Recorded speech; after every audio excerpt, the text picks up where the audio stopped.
Situácia s parkovaním na Hlinách je katastrofálna. Jedným z riešení by mohla byť plánovaná výstavba parkovacieho domu na tomto mieste.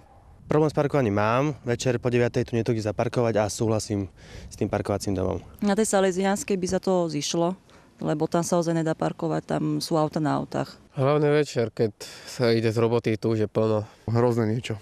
Hrozné, takže určite niečo s tým robiť. Hraničí to už s úplne krízovým stavom, lebo tam naozaj to funguje tak, že ľudia nechávajú odbrzdené auta a si ich tam posúvajú. Už dokonca sa stalo, že auto vošlo až do križovatky, lebo bolo nezabrzdené. Na Hlinách chýba viac ako 800 parkovacích miest. Parkovací dom okrem toho, že pomôže vyriešiť nedostatok parkovacích miest, má aj ďalšie pozitíva. Nezasahoval do toho detského ihriska, ktoré sa tam nachádza, tak minimálne naozaj pár metrami štvorcovými.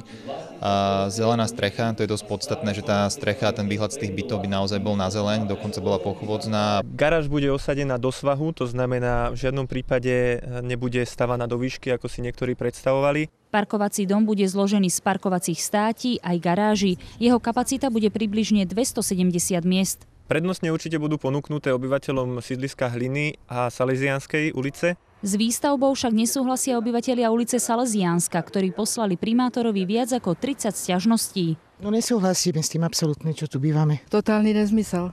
Totálne, ako ten, kto to vymyslel, to neviem, kde vyštudoval alebo kde bol. Ja by s tým súhlasil tak, aby bol výjazd aj príchod oblasti sídliska Hliny. Vjazd aj výjazd do garáží bude z oboch strán. Mestské zastupiteľstvo neschválilo zmenu územného plánu, iba návrh zmeny.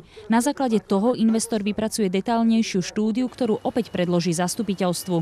Takisto počas spracovania tejto zmeny územného plánu majú možnosť občania, jak z Hlín, tak zo Salesianskej a z iných dotknutých lokalít, možnosť sa na verejnom prerokovaní, ktoré musí byť aj zo zákona, majú možnosť sa vyjadriť k tomu, že či áno, či nie, prečo áno. Či v týchto miestach budú vchádzať autá do nového parkovacieho domu, sa rozhodne až budúci rok. Anežka Hrdá, Mestská televízia Trnava.